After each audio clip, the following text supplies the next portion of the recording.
You ever ask yourself why certain things or events happen?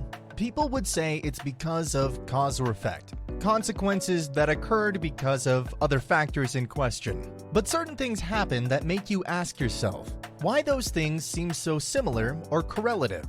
Well, welcome to our channel, and prepare yourself because we're going to dig into those things, the 10 most historical coincidences. Number 10. The Damming Dam.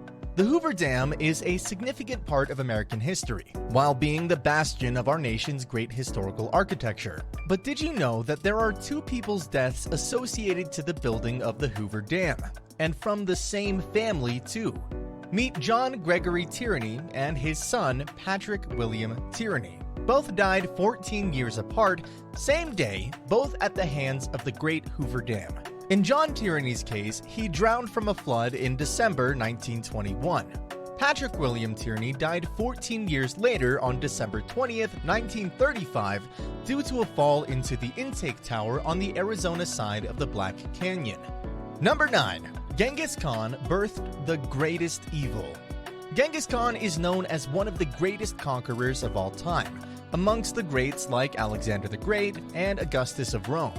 He is also the most brutal of conquerors, who struck fear in East Asia for decades. Naturally, all men die, and when he was buried, his family inscribed onto it, "Whomever opens my tomb shall unleash an invader more terrible than I." Well, on June 20th, 1941, the archaeologists uncovered his tomb. Those archaeologists were from the Soviet Union, and what followed 2 days later was that the Nazis launched a surprise attack on their allies, the Soviet Union.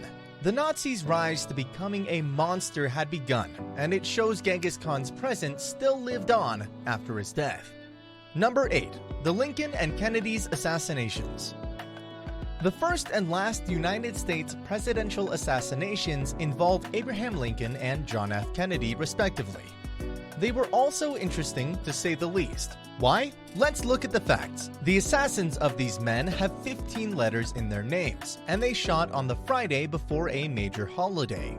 Booth, the assassin of Lincoln, shot him in a theater and fled to a warehouse, while Oswald shot Kennedy from a warehouse and fled to a theater. Those assassins were in their turn assassinated in one fatal shot using a Colt revolver.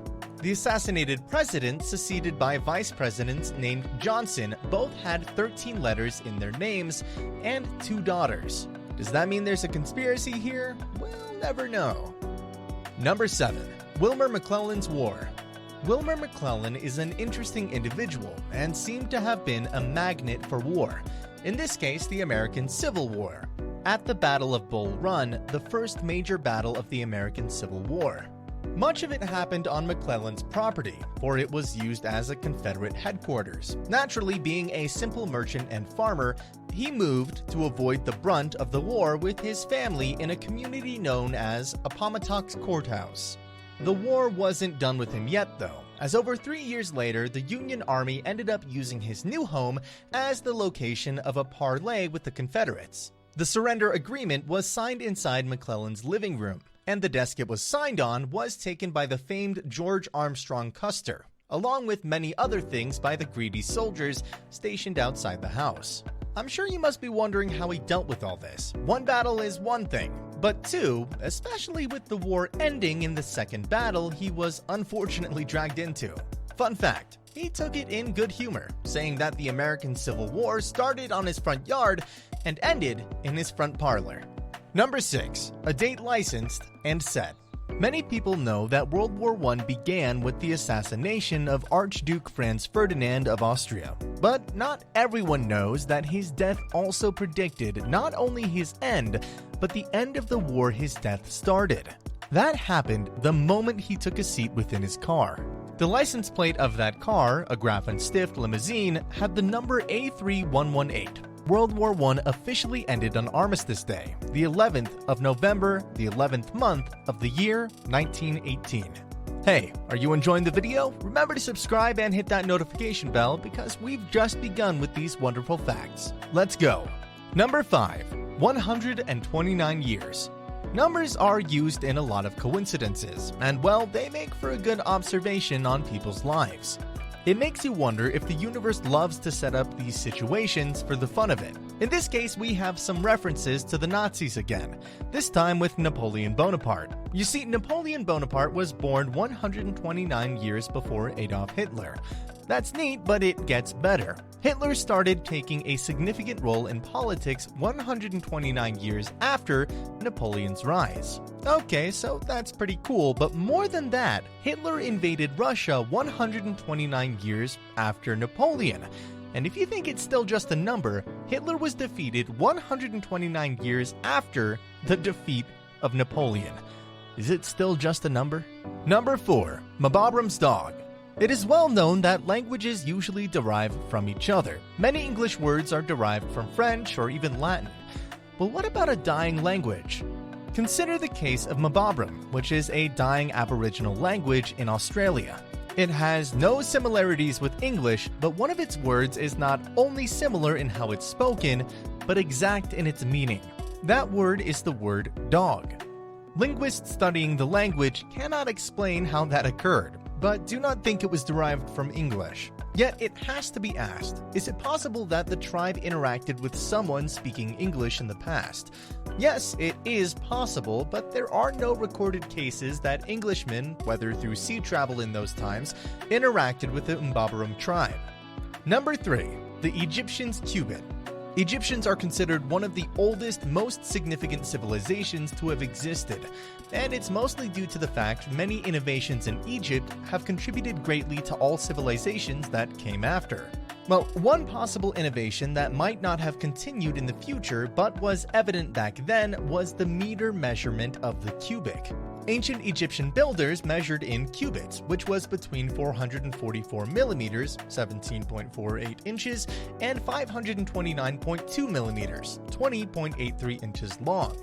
The cubit is said to be based on the length of an elbow to a middle finger. The interesting thing is, the meter measurement of cubit was made official in the 1700s, so this little innovation never continued beyond the fall of Egypt. Still, humans eventually took it up later when they found use for it. Makes you wonder, was it because we naturally found the cubic measurement useful, or maybe it found its way back into our conscious throughout the ages? Number 2. Ozil is a Ferrari. Mesut Ozil is a fantastic soccer player, known for his dazzling skill on the ball, but what if he is not who we think he is? Well, look at this picture. Looks exactly like Mesut Ozil, right? Well, this is Enzo Ferrari, founder of the Italian car company of the same name. Now, you're gonna say that's nothing special, right? Well, what if Ferrari died in the same year that soccer player Mesut Ozil was born, the year 1988? It could be Ferrari got reborn, or it could just be a coincidence. Number 1. It started with Romulus. The founders of Rome were the twin brothers Romulus and Remus. It is said the name of Rome came from Romulus after he killed his twin, which proves the hunter always ends up writing the history books. They also became the very end of it. Though Romulus built up the culture, armies, and strategic power of Rome, he would also be the last leader of it. Well, someone with his name anyway. Enter Romulus Augustus, the last leader of Rome, and named after his grandfather who had a similar name as the great founder. Romulus became the ruler at 12 years old, though it was really Orestes, his father. He ruled Rome in his stead. It never lasted long though. In under a year, the barbarian tribes besieged their weakened empire and broke it down to its burnt wood. So, what do you think? Do you think you can explain all these coincidences? Are there any fun historical coincidences you know? Any new ideas for videos? Put them down in the comments. Who knows, we might just take your idea and give you credit. Thank you for watching this video. Please subscribe, like, hit that notification bell so you can get notifications when we put out a new video. We really appreciate your support and all your comments. Thank you again, and see you next time.